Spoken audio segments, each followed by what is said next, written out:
vez boa noite, pessoal.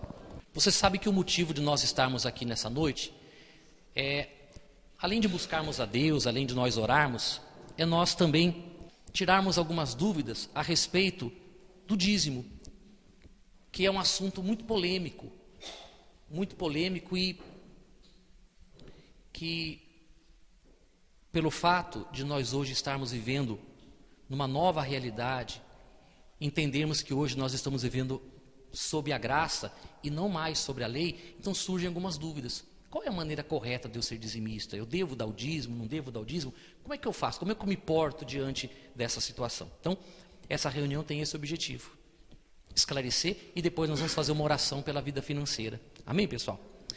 Para a gente poder falar um pouco sobre isso, eu queria que você abrisse a sua Bíblia em Êxodo, capítulo 20. Encontraram? Marca essa página com o dedo, segura assim, que eu vou pedir para você abrir numa outra passagem agora. Lá no Novo Testamento, o quarto evangelho, o evangelho de João, você vai abrir no capítulo 19. Então marca aqui, Êxodo. Nós vamos ler depois o versículo 30. Sabe o que isso aqui significa? Sabe o que significa isso aqui? Isso aqui, ó, representa a lei. A lei. De Êxodo capítulo 20 a João 19, 30, são 1.600 anos, do início da lei ao fim da lei. Só sobra isso aqui, ó. Gênesis e os evangelhos e as epístolas. E claro, de lá para cá, estamos também debaixo da graça. Mas essa quantidade de páginas aqui que nós separamos, que eu mostrei para você está vendo? São 1.600 anos da lei. Em Êxodo capítulo 20, diz assim, olha: os 10, o quê? Mandamentos. Então falou Deus essas palavras: eu sou o Senhor teu Deus, que te tirei da terra do Egito. E aqui ele vem com a relação das leis escritas em tábuas de pedra. E vai, depois, o caminho todo. A lei, vai entrar em Levíticos, Números, Deuteronômio, vai embora. Dentro da lei, foi colocado a lei do dízimo. Dentro desse conceito da lei, o dízimo também foi transformado numa lei. Amém, pessoal? Então, existe o dízimo da lei. Existe o dízimo da lei. Aqueles que vivem sob a lei estão, por causa da lei, obrigados a ser dizimistas. E esse dízimo da lei, ele tanto nos favorece com as bênçãos, mas também nos pune com as maldições, caso você transgrida essa lei do dízimo. Amém, pessoal? E uma passagem muito conhecida para a gente ler sobre o dízimo da lei, que você já leu muitas vezes, vamos ler Malaquias capítulo 3, versículo 8. Acharam? O que diz aí? Roubará o homem a Deus?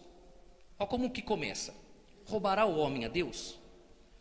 Todavia, vós me roubais e dizeis, e perguntais, em que te roubamos?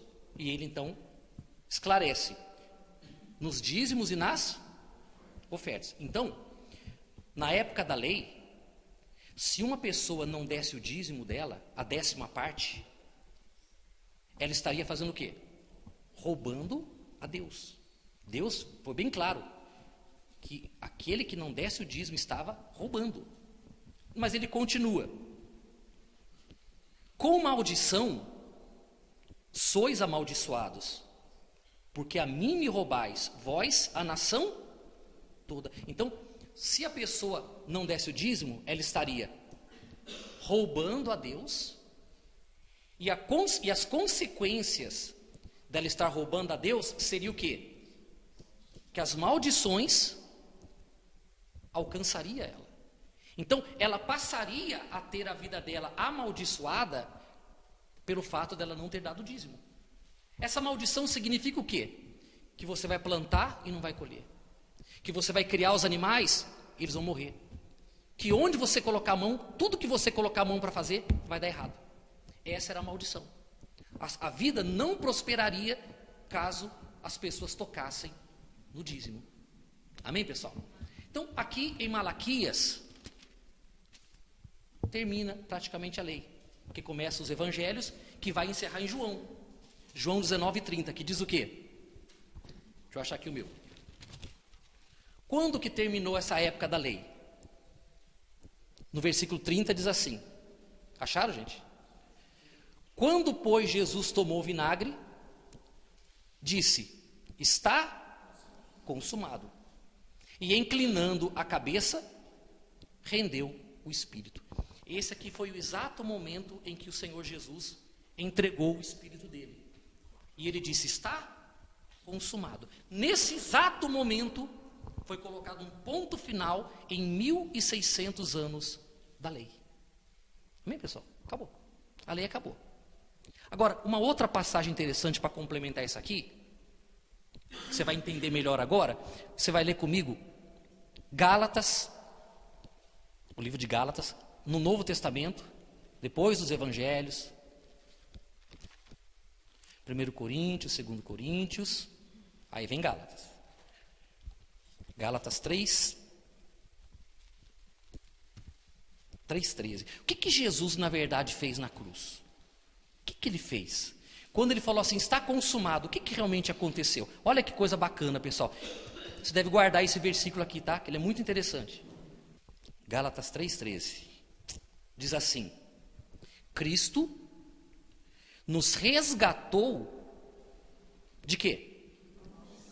Da maldição da lei, fazendo-se Ele próprio maldição em nosso lugar, porque está escrito, maldito todo aquele que for pendurado no madeiro. Então, Jesus nos resgatou de quê? Da maldição da lei. Olha que coisa interessante. Se ele me resgatou da maldição da lei, significa dizer que aquela maldição, ela não vai mais me atingir. Concordo, sim ou não? Então tá bom. Vamos ler. Vira a página. 4:4. Só para complementar esse versículo. Gálatas 4:4 diz assim. Olha que bacana também esse versículo. Vindo, porém, a plenitude do tempo, Deus enviou o seu filho, nascido de mulher, no caso Maria, nascido sob, então Jesus nasceu sob, ele viveu sob, e a lei terminou aonde? Na cruz. Nascido sob a lei, para resgatar os que estavam sob a lei, a fim de que recebêssemos a adoção de filhos. Amém, pessoal? Olha para você ver que bacana, gente.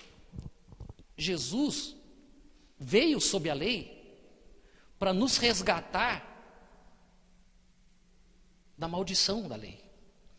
Mas em nenhum momento a Bíblia fala que ele nos resgatou das bênçãos da lei, mas apenas das maldições. Apenas a maldição da lei. Ou seja, a pessoa que está em Jesus, ela não pode mais ser alcançada pelas maldições. Significa dizer que se você hoje não for dizimista, não der o seu dízimo, se você hoje, por uma razão pessoal, entender que você não deve dar o seu dízimo, que você não deve dar 10% do que você recebe a Deus, você pode ficar tranquilo que nenhuma maldição por causa disso vai atingir você. Porque Jesus nos resgatou da maldição da lei. Amém, pessoal? Porém, as bênçãos ainda existem, permanecem. As bênçãos permanecem. As bênçãos do dízimo permanecem. E eu vou explicar já já por quê. Você vai concordar comigo. Porque o dízimo, ele não foi criado na época da lei. Ele foi adicionado, instituído à lei. Porque antes da lei, já havia o dízimo. Lembra que nós marcamos a passagem? De Êxodo 20 a João 19. Agora eu quero que você abra a Bíblia antes da lei. Antes da lei ser instituída no Monte Sinai. Você vai abrir a Bíblia no primeiro livro, o livro de Gênesis. Gênesis capítulo 14. Essa passagem que eu vou ler para vocês, que também é conhecida, ela fala de um episódio quando Abraão, ele recebeu a notícia que haviam capturado o sobrinho dele chamado Ló, com a família dele e os bens dele. E Abraão reuniu 318 homens e decidiram ir atrás de Ló. Mas ele teve que lutar contra 4 exércitos, com 318 homens. Que foi a guerra dos 4 reis contra 5. Eles lutaram e depois Abraão teve que lutar contra os 4 reis para poder resgatar a família dele, que tinha sido capturada, e os bens dele. E ele voltou dessa batalha, cansado, ferido, como é comum numa guerra, e ele voltou. Olha o que aconteceu. No versículo 17. Após voltar Abrão, que depois se tornou Abraão, de ferir Quedorlaomer e os reis que estavam com ele, saiu-lhe ao encontro o rei de Sodoma no vale de Savé, que é o vale do rei. Melquisedeque, rei de Salém, trouxe o quê? Pão e vinho. Era sacerdote do Deus Altíssimo. Abençoou ele a Abrão e disse: bendito seja Abrão pelo Deus Altíssimo, que possui os céus e a terra. O que Melquisedeque, o sacerdote, fez? Quando Abraão chegou da batalha, ele nunca tinha visto Melquisedeque na vida dele. A Bíblia não relata de onde ele veio, como ele morreu. Ele simplesmente apareceu.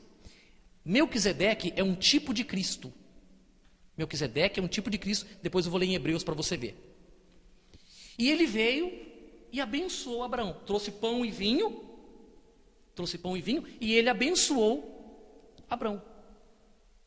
E disse: bendito seja Abraão pelo Deus Altíssimo, que possui os céus e a terra. E ele falou isso aqui que é a chave de tudo. Bendito seja quem? O Deus Altíssimo, que entregou os teus adversários nas tuas mãos. Olha só para você ver. Abraão pegou 318 homens, foi e lutou contra 4 exércitos, 4 reis, lutou, com 318 homens, e ele vence os 4 reis, resgata a família dele e ainda traz com ele a riqueza dos reis, os despojos.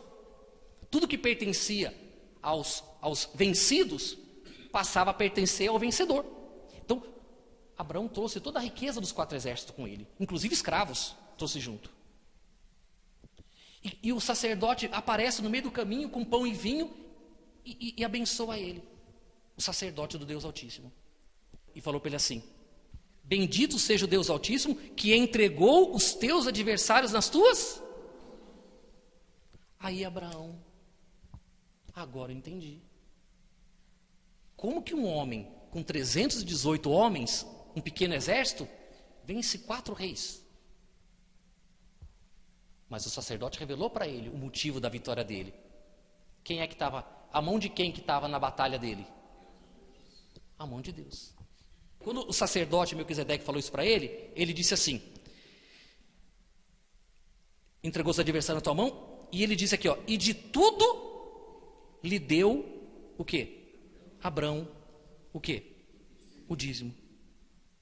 De tudo lhe deu Abraão o dízimo. Eu pergunto para você: havia lei? A lei ainda não havia sido instituída. Não havia lei. Tinha lá algum pastor que tinha ensinado para ele a respeito do dízimo? Não. O sacerdote Melquisedeque falou para ele que ele deveria fazer isso? Por que ele fez? Por que ele fez? Por quê? Porque ele reconheceu que a vitória que ele teve, toda aquela riqueza que ele adquiriu da batalha que ele venceu, a mão de Deus é que estava envolvida. E por reconhecimento, guarda essas duas palavras, reconhecimento e gratidão, ele propôs no coração dele fazer o quê? Dar o dízimo. Acabou. Eu pergunto para você, quando ele deu o dízimo dele, quando ele pegou, hipoteticamente falando, quando ele pegou o envelope dele com o dízimo, entregou na mão do sacerdote, o que ele esperava receber de Deus? O que ele esperava? Já tinha recebido. Na verdade, ele estava agradecendo, reconhecendo a Deus o que Deus fez por ele. O dízimo era um reconhecimento, era uma gratidão dele. Ele não queria mais nada daquilo ali. Ele já tinha sido até abençoado. Amém, pessoal? Agora, depois eu quero que você leia na sua casa, você deve estar anotando aí. Logo depois, a Bíblia fala que Deus aparece para Abraão e faz as promessas para Abraão. Falou: Abraão, você vai ser o pai de uma grande nação. Você vai ter um filho. Ele falou: mas eu não tenho filho, como é que você vai ter um filho? Você e a sua mulher, traduzindo, né? Você e a sua mulher, apesar da avançada idade, vocês terão um filho. E tudo Deus cumpriu na vida dele. Mas você vê, Deus, sabendo que Abraão era um homem que estava disposto a reconhecê-lo e a honrá-lo, Deus não somente deu a vitória para ele da batalha, mas Deus passou a ser com ele e passou a abençoá-lo em todas as batalhas. Porque Deus sabia que Abraão era um homem que estava disposto a honrá-lo. E Abraão foi um homem abençoado. Tanto que hoje é nosso pai da fé. É na verdade, nós somos abençoados no pai Abraão, diz a Bíblia. Não sei se está dando para você entender. Se você por alguma razão, você fala assim: pastor, eu não quero dar o dízimo, não me sinto preparado para dar o dízimo, não é o momento de dar o dízimo, fique tranquilo, porque talvez não é o seu momento ainda. Deus sabe a hora de todas as coisas. Deus vai dando um amadurecimento espiritual para nós, e conforme nós vamos amadurecendo, a gente vai assumindo certas coisas. E não fique com medo. Se você decidir não ser dizimista, fique tranquilo, nenhuma maldição vai lhe atingir. Se você não quiser dar um centavo na igreja, fique tranquilo, nenhuma maldição vai lhe atingir por causa disso. Amém, pessoal? E nem nós vamos ficar aqui forçando você a dar oferta ou dízimo na igreja, porque essa obra de quem que é? É Ele que tem que cuidar de financiar a obra dele. Deus é que tem que prover as coisas. Amém, pessoal? Nós não temos que nos preocupar com nada, não. O trabalho da igreja, o nosso trabalho é pregar o quê? O Evangelho. Não é pedir o seu dinheiro, não é ficar de olho no seu dinheiro, o dinheiro é teu, você faça dele o que você bem entender. Mas se você entender também que você deve dar o dízimo, faça isso por gratidão e reconhecimento. Aí vai dar consciência de cada pessoa. Abraão reconheceu, deu. Ele reconheceu. Amém, pessoal? Abraão deu o dízimo por gratidão e por reconhecimento. Hoje, talvez você diga assim: pastor, hoje eu reconheço que tudo vem da mão de Deus. E você vai querendo passar a dar o seu dízimo, a sua oferta na igreja. Acabou, tranquilamente. Amém, pessoal? Porque o grande problema é as pessoas acharem que se ela não der o dízimo, ela vai ser amaldiçoada. Por isso eu fiz questão de ler para você. Jesus veio, viveu debaixo da lei para nos resgatar das maldições da lei. Se você está em Cristo, as maldições não irão te atingir. Porém, eu também tenho que ser honesto com você. Quando você vê a mão de Deus te abençoando dia a dia, e você apresenta a Deus o seu dízimo de livre e espontânea vontade, com gratidão e com reconhecimento, com alegria, saiba que as bênçãos decorrentes e prometidas do dízimo te alcançarão. Amém, pessoal? Então, a pergunta, na verdade, é simples. Eu quero que dia a dia Deus acrescente bênçãos sem medida sobre a minha vida ou não? É uma decisão que cada pessoa deve tomar. Sim ou não? É uma escolha. Mas se a pessoa chegar à conclusão de que ela quer que, assim como Deus foi com Abraão, também seja com ela, então ela vai passar a honrar a Deus através do seu dízimo e através da sua oferta. Diga graças a Deus. Difícil entender, pessoal? Difícil entender? O que eu estou dizendo para você? Você deve ficar muito à vontade com relação a isso. Muita vontade. Por exemplo, quando você hoje decidiu vir aqui à igreja, você veio, saiu da sua casa, fazendo assim, ó. Tinha que o pastor marcar reunião de sexta-feira. Poxa vida, que droga, estou tão cansado, um frio desse. Foi assim que você fez? E se você fizesse isso, eu pergunto, teria algum valor para Deus você estar aqui? Teria. Mas se você, por exemplo, de repente estava lá na sua casa e falou assim, puxa vida, 5 horas já, daqui a pouco tem que ir lá na igreja, que bom, graças a Deus, um dia a mais para ir na igreja hoje, poxa, graças a Deus. Você veio com alegria, veio com prazer. Deus recebe isso como oferta. Porque é isso, pessoal, que tem valor para Deus.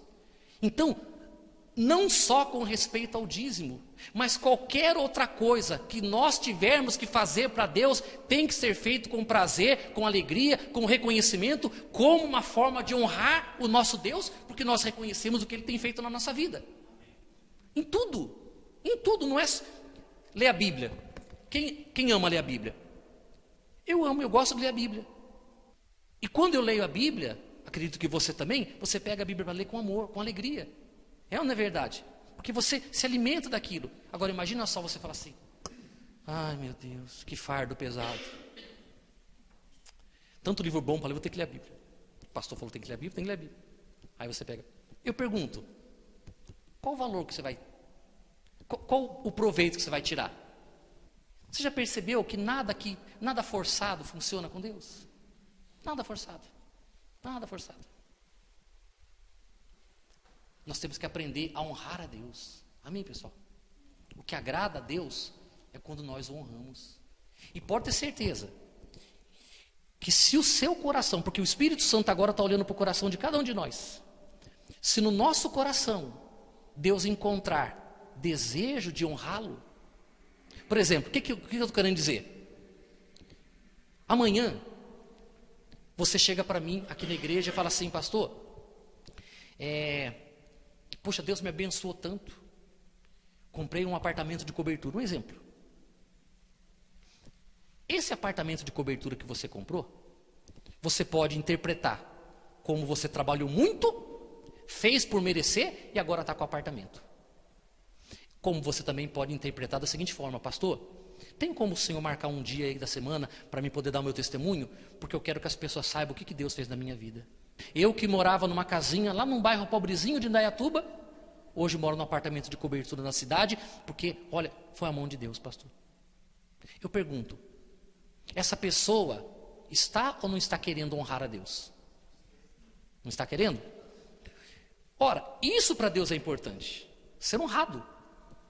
Quando você tem o desejo de honrar a Deus, Ele vai acrescentar dia a dia bênçãos sobre a sua vida, como Ele fez com Abraão. Abraão honrou Ele de livre e espontânea vontade, e Deus foi acrescentando bênçãos sobre Abraão. Compreenderam sim ou não? Então, a decisão é sua, mas eu quero que fique bem claro uma coisa. Caso você decida que não é hora, que você não está preparado, fique sossegado. Não há nenhuma maldição para te alcançar. Nós não estamos mais debaixo da maldição. Pastor, eu quero honrar a Deus, então se prepare, porque se você fizer isso para honrar a Deus por aquilo que Ele tem dado, grandes coisas Deus vai fazer na sua vida. Amém, pessoal? Isso é troca? Não estamos falando de troca. Eu não estou falando de você dar o dízimo, presta atenção. Não estou falando de você dar o dízimo e em troca do dízimo Deus realizar grandes coisas na sua vida. Não é isso que eu estou falando. Eu estou falando de hoje, você que ganha um salário mínimo, por exemplo, você fala assim, meu Deus, eu reconheço que esse salário mínimo só chegou na minha mão porque o Senhor permitiu. Eu vou honrar o Senhor no mínimo. Mas do mínimo, Ele vai colocar você no máximo. Dia a dia. E não só da vida financeira, não. Deus vai abençoar a sua vida porque você quer honrá-lo em todas as áreas da sua vida. Porque prosperidade não é dinheiro.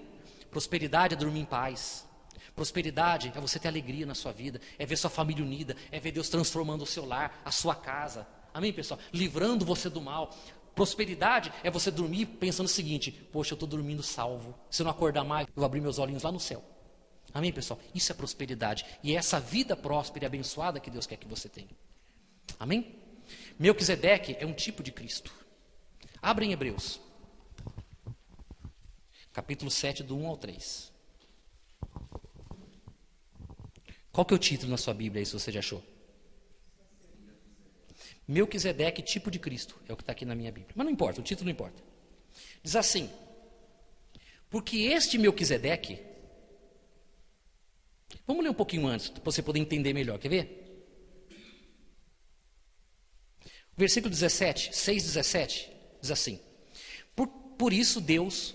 quando quis mostrar mais firmemente aos herdeiros da promessa a imutabilidade do seu propósito, se interpôs com juramento, para que mediante duas coisas imutáveis, as quais é impossível que Deus minta, forte alento tenhamos nós, que já corremos para o refúgio, a fim de lançar mão da esperança proposta, o qual temos por âncora da alma, segura e firme, e que penetra além do véu, onde Jesus, como precursor, entrou por nós, tendo se tornado sumo sacerdote para sempre, segundo a ordem de Melquisedeque.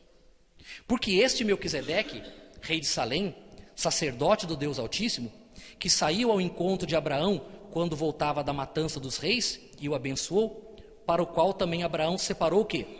O dízimo de tudo. Primeiramente se interpreta rei da justiça, depois também rei de Salém, ou seja, rei de paz.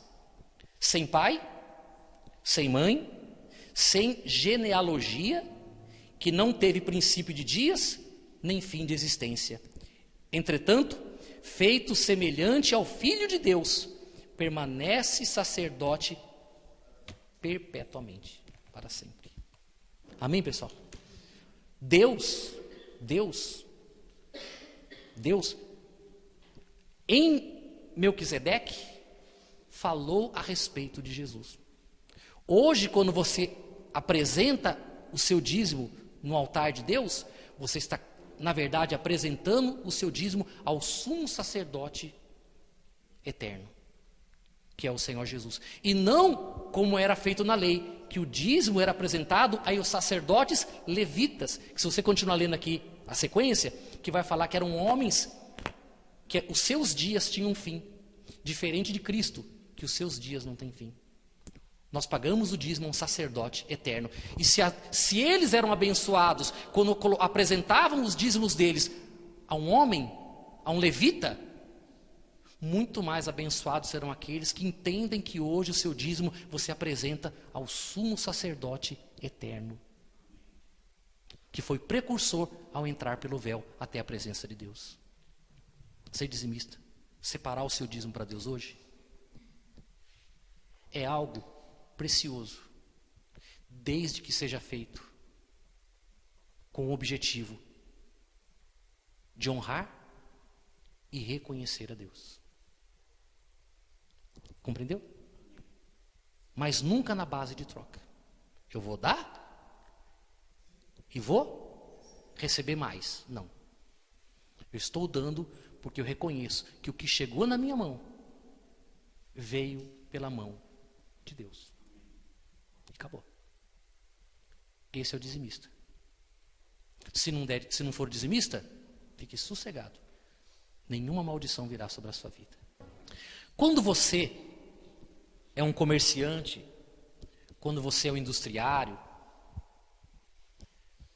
você, principalmente quem é empresário, precisa entender o seguinte, que a pessoa jurídica, que é a empresa, e a pessoa física são duas pessoas distintas, não é?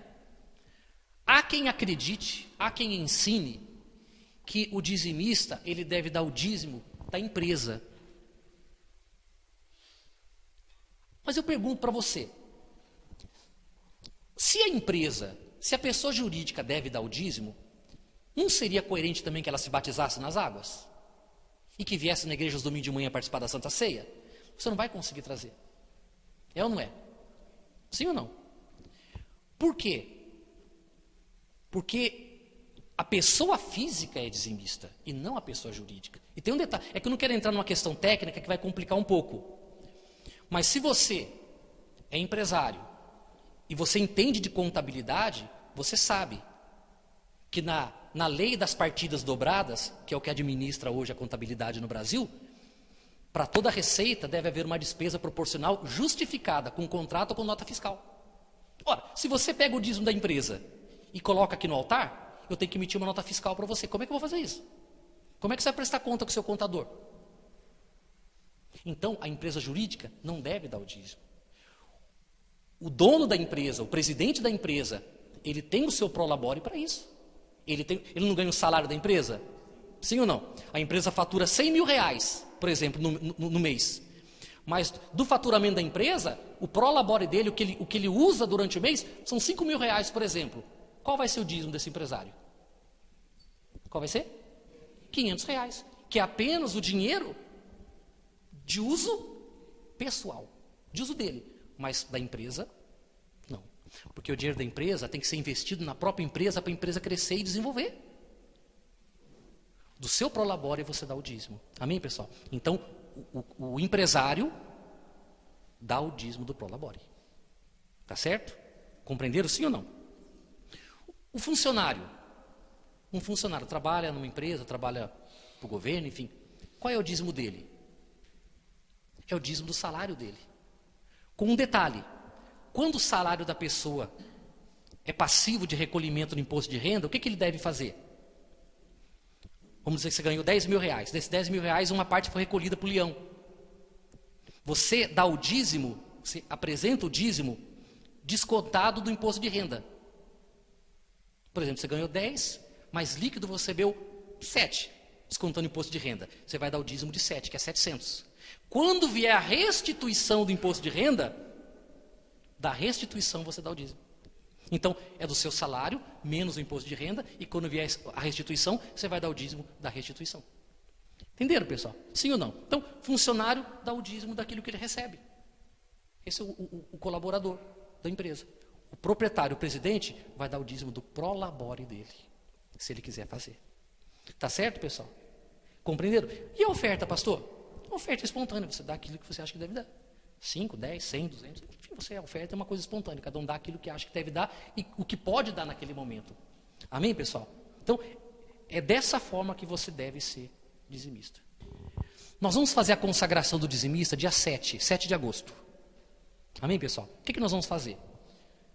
No dia 7, quem quiser, tá? Quem quiser, daquilo que Deus te proporcionar, você vai honrar a Deus, você vai trazer dia 7. Na hora que você trouxer o seu dízimo, nós vamos preparar a ceia e vamos servir a ceia para você, como fez Abraão. Melquisedeque serviu para ele pão e vinho, deu Jesus para ele, e ele honrou a Deus com o seu dízimo. Tá certo, pessoal? Você vai honrar a Deus com o seu dízimo e você vai ser honrado com o corpo e com o sangue do Senhor Jesus. A bênção de Abraão sobre a nossa vida. Vamos lá.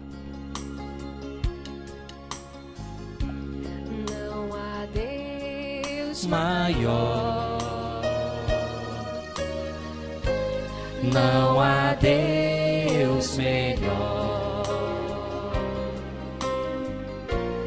não há Deus tão grande Como o nosso Deus. como nosso Deus. Amém. Amém. Levante as mãos para o céu. Vamos fazer a última oração para você ir para casa. Levante as mãos para o céu. Senhor meu Deus e meu Pai, nós te louvamos e te agradecemos por esta reunião. E eu acredito que o teu povo sai daqui da tua casa hoje abençoado. Abençoado, esclarecido, com o pé no chão, se sentindo livre para tomar a sua própria decisão. E é isso que é importante, meu Pai. Nós temos consciência de que a igreja não quer nos tornar escravos dela. O trabalho da nossa igreja, meu Pai, é ensinar e deixar o teu povo tomar a sua própria decisão. Porque, no final das contas, tudo será para a tua honra e para a tua glória. Então, abençoa o teu povo, meu Pai. Peço que o Senhor abençoe desde já a consagração do dia 7. E peço também que o Senhor abençoe a nossa reunião domingo. Que o Senhor possa trazer o teu povo, meu Pai, para ouvir a tua palavra, para buscar a tua presença e para crescer na graça e na verdade. Ó Deus querido e amado, então toma tudo em tuas mãos, meu Pai. Toma tudo em tuas mãos. Que a tua igreja seja a tua luz brilhando nesse mundo, meu Pai, para levar salvação a todos aqueles que precisam. Toma em tuas mãos, meu Pai querido e amado, e abençoe, eu te peço em nome e para a glória do Senhor Jesus. Digam graças a Deus.